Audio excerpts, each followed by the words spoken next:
Mä oon vähän kelannut tätä. Lahti. Se on nykyään ihan pilalla.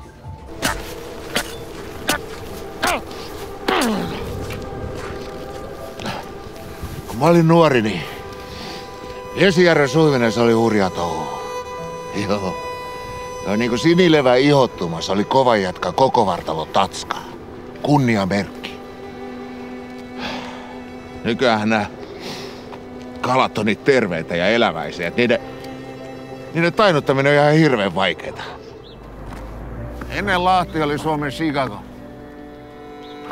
Mutta ei enää kukaan nykyään karauta keskustaan jenkkirassilla, eikö näillä busseilla pääsee niin näppärästi. Ei tuoksu enää bensa. No niin, mun tulee. Vanha lahtelainen perinneruoka. Lihavuki. Ei ole enää lihavuki. Ei. Ei kun tää on jotain ihme vepappia. Oisit sä sittenkin halunnut lihalla? Ei.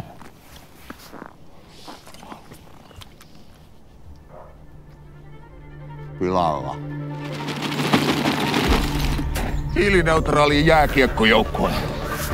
Hiilineutraali sinfoniaorkesteri. Hiilineutraali kaupunki 2025.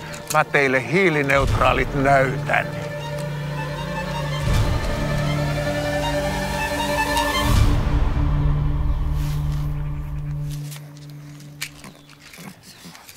Kun mä varoitin ryhtymästä tähän ympäristöpääkaupunkihommaan. Mutta ei mua kuunneltu. Ja tässä sitä ollaan. Valituksi tultiin. Ja kaikki on ihan pilalla.